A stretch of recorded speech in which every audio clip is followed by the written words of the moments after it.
Hey guys, welcome to my channel. I'm Jake the Fate. In this video, I'm going to be doing another review and demo on another affordable guitar.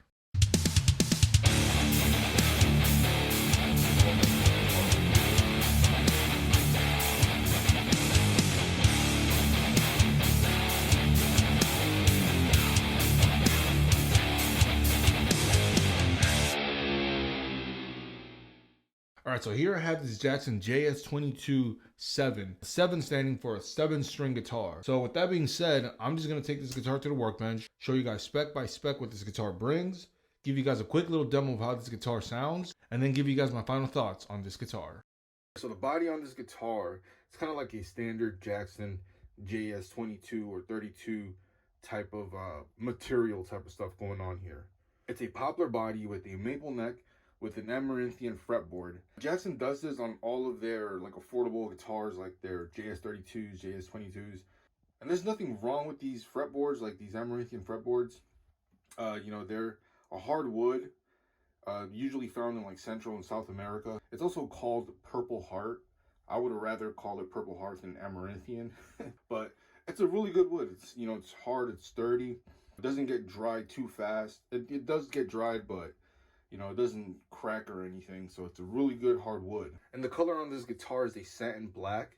And this satin, it does catch fingerprints here and there. Like, eventually, like I've said with all satin guitars, they will rub off, like here especially, where you're like constantly doing this or like constantly doing that over there. But with, like I always say, with a microfiber cloth, it rubs right off. But eventually you'll like buff out those like parts where you're constantly touching to like a glossy finish. Like especially over here around where your armrest, where you lay your hand most of the time. It's eventually gonna happen, so don't be surprised with that kind of stuff. It's a 26.5-inch scale length with a 47.6 nut width over here, and this is just like a regular plastic nut. So since it's a 26.5-inch scale length, you have a lot more range to play with. In terms of electronics here, very simple. You got your master volume, master tone, 3-way selector switch. I can't unsee it, the little face with the little eyes and this little tongue sticking out. But yeah, you got these two Jackson 7-string high output humbuckers over here, one bridge, one neck. So I'm just gonna take off these strings and show you guys what's under the hood here. So you have 24 jumbo nickel frets here. And as you guys can see right there, they're rounded pretty damn well, and they don't stick out, so you have no fret ends. So the fretboard radius here on the 12th fret is a 16-inch fretboard radius. The first fret is a 12-inch radius. So it's a really flat fingerboard, so if you guys want to, shred and stuff like that, it's a great guitar to shred on. And the inlays on this guitar, they call it their Pearloid Piranha tooth inlays, because you got the shark tooth inlays on the big ones, or the shark tooth inlays, and the piranhas are like the small ones. So yeah, you got these on this guitar, the 2 on the 24, got the 2 on the 12, and then one for the rest. This is the strap button that comes with this guitar. It's really good because since it's flat, it's not like domed like most other guitars. It'll just like fly right off. But since this thing is flat on top, your strap is going to sit right perfectly in there, and it's not going to go anywhere. And this isn't like any binding or anything. That's just the amaranth or purple heart on top of the maple neck right here. So this guitar is a string through body hardtail, and you got like this you got this standard hardtail. Now this right here, they actually scratched off the coating that's on top of this. So if you guys have any grounding issues, like I said in my, I think it was the Squire guitar that didn't have it, and it was having a lot of buzzing, I had to scratch off the coating that was on top of the plate, take off the grounding issues. So if you guys have any grounding issues with this guitar, it should be like this. Like if you guys are having grounding issues, you guys, wire everything right, and you guys still hear it buzzing, like when you guys touch this or the strings or anything, could be this. It could be, 90% of the time, it's probably this. So again, like I said, you get one master volume, one master tone, a 3-way selector switch. You got these two Jackson 7-string high output pickups over here. You got the neck pickup, and you got the bridge pickup over here. That's what that looks like.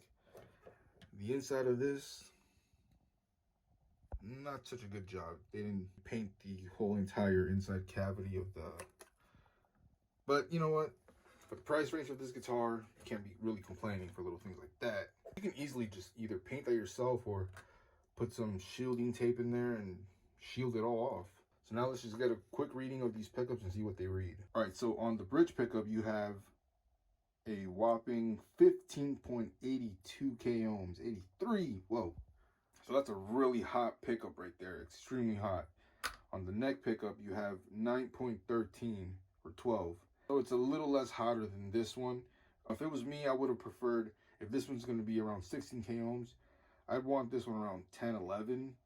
You know, that's my personal taste. And these pickups, they are ceramic. So ceramic magnet pickups with that much output, it's gonna scream, you know, some good shit. The Jackson pickups, personally, I really love how these bridge pickups sound for rhythm playing. You got some good squeals and good pinch harmonics, even chugging, man. Like, for some reason, I really always liked how they sounded. Not clean or anything, but even the neck sounds a little bit muddy. But the bridge, man, like, I don't know what they're doing, but they're doing something good, because these always sound good. And I don't know if I'm the only one that thinks that. And this is what the headstock looks like. You got your Jackson logo right here in the center. So you have 3 for your low strings and 4 for your high strings over here. And this is not your typical Jackson headstock. Little minor things like this, you know, I'm always like nitpicking at things. But at the end of the day, it really does not affect the playability of the guitar. This is the back of the guitar again. You know, you're gonna get a lot of these like fingerprints, and it's gonna be pretty annoying because it just looks dirty as hell. But you know, this is here because, you know, you're constantly putting strings on or grabbing the guitar, especially over here on this horn over there. But it's gonna be like that. You know, you got this nice little belly cut over here. You know, very comfortable to play with. Nice little belly cut. In terms of electronics, very simple. You got your volume and your tone, that circuit board 3-way selector switch right there. And you have a lot of space over here. Like I always say, you have all this space over here if you guys want to put EMGs in here, throw in the battery right there, over here, over there, whatever you guys want to do, upgrading, kill switch, whatever it is. You have a lot of space for modifications in here. So, you know, and I love doing modifications. So it's a bolt-on neck. You know, you got your 4 bolts right over here. There's no plate or anything, so I personally don't like the plates on guitars that are bolt-ons. So this feels pretty comfortable. For maple neck over here, and this guitar feels like a thin C-shaped neck, you know. And most of the JS32 series necks are very thin. And if you guys really love how the JS32 and 22s feels, this is on that same you know, thickness or thinness, whatever you guys want to, you know, refer to it. But it feels very thin, very comfortable to shred with. Back of the headstock, you got your Jackson tuners right there. And, you know, it's a crafted in China guitar. Oh, and one thing I want to point out over here. These things over here, that's why there's so many fingerprints here. It's because they keep coming off. Like these things, they just come right off. As you guys can see right there. They just come right off. So if you guys have that same issue, a simple little solution, you know, throw in a couple of drops of super glue or crazy glue or wood glue and just press it in. It's not gonna go anywhere. So, and that's very common with these affordable guitars. You know, these things come right off. So a little simple solution, a little bit of glue, boom, done, easy. On the horns over here, you have these little beveled edges. And honestly, man, it just aesthetically looks really nice with this guitar. And since it is a dinky guitar, it has the little beveled, what is it called? Fuck, I'm having a brain fart. Arc top, there it is. It has a little arc top to it, so it goes all around over here. So it's got that little belly, as you guys can see right there. I don't know if you guys can see it or not, but yeah, it's there. It's not too like big or anything, but it's still there, you know. And I personally love how this looks because on my Schecter C1 Platinum guitar, it's got that arc top also, and it just looks, and I don't know, man, like ever since I got that guitar, I've been loving how these arc top looks on any guitar with these like beveled edges over here. So I'm actually going to take off this neck and see what's under here, just to see what the hell's going on. Here we have, there's a little shim over here actually. You can see right there, there's a little shim. You guys can see they put like some black Sharpie over here. just to like paint this black, so when the neck is sitting on this, you don't see the maple separation. I mean the poplar separation, and then it would just like kind of look like that. It would look weird, so they just like put some black Sharpie where the edges are that you see. That's pretty cool. And then on the neck, there's like no writing or anything. Oh yeah, there is. There's a 2 and a N. O2. But damn, there's a lot of wood glue right there. Oh my god. That's pretty much it.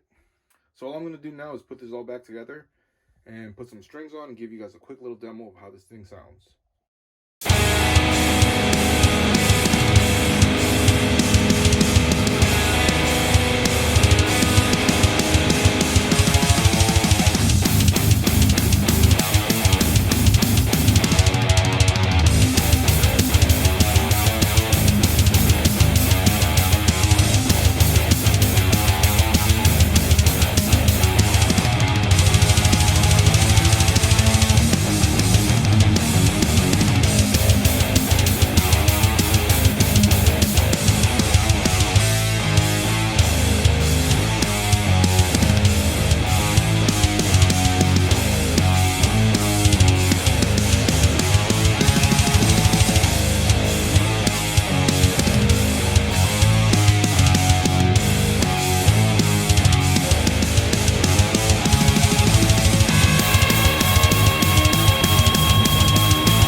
All right, so there it is, the Jackson JS22-7 guitar.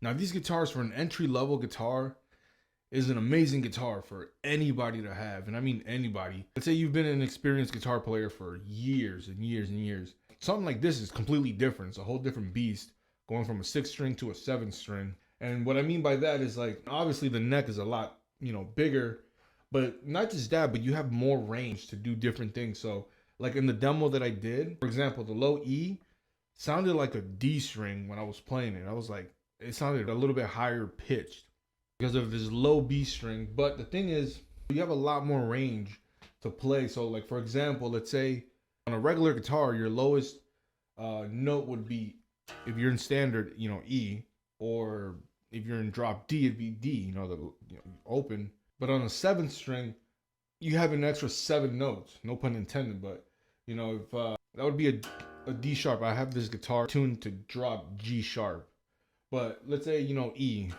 let's say that's your lowest note on a standard guitar, right? So you have E, and then I have this one drop tuned. So let's say this is E, E, you got 1, 2, 3, 4, 5, 6, 7 open.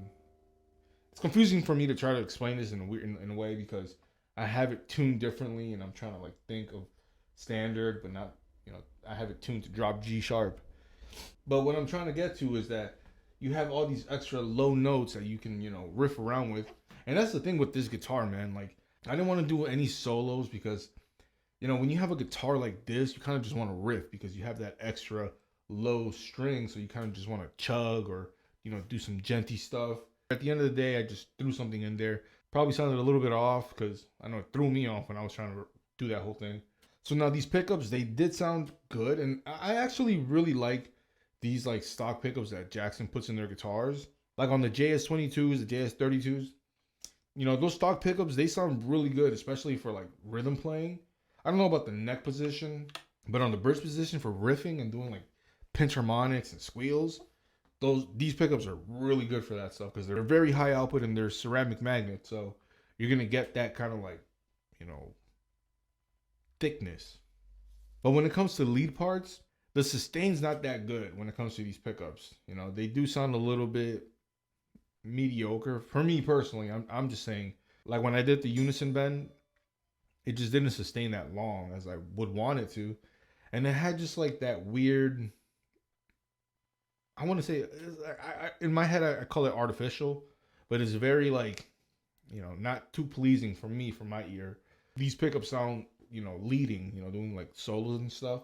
But for riffing, man, these things are great. And that's, you know, probably what you would want a 7-string for, you know, to do riffs.